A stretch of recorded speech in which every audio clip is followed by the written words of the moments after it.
Back again. I had this spot, it felt like I had the spot all to myself yesterday.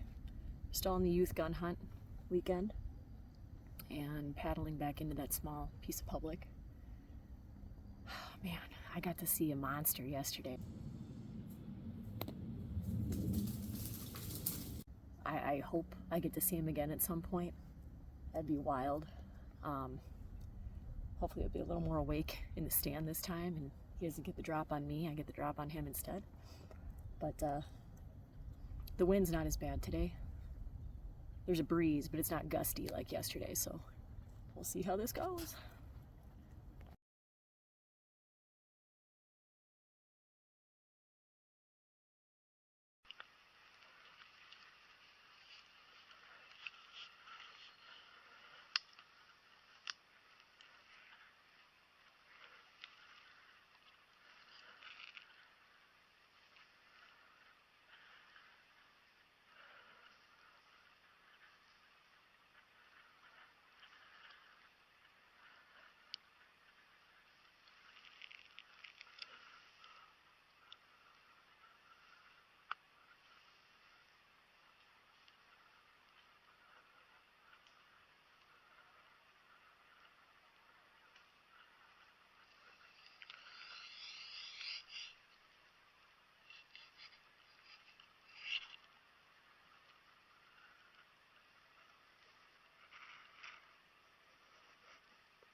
Well, I'm paddling back out.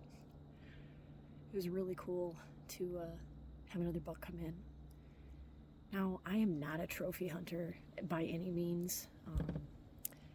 In fact, the largest buck I've ever killed was a 6-point. That was outside the ears, but he wasn't super tall. Big body, but you can't eat the antlers. I'm definitely a meat hunter first.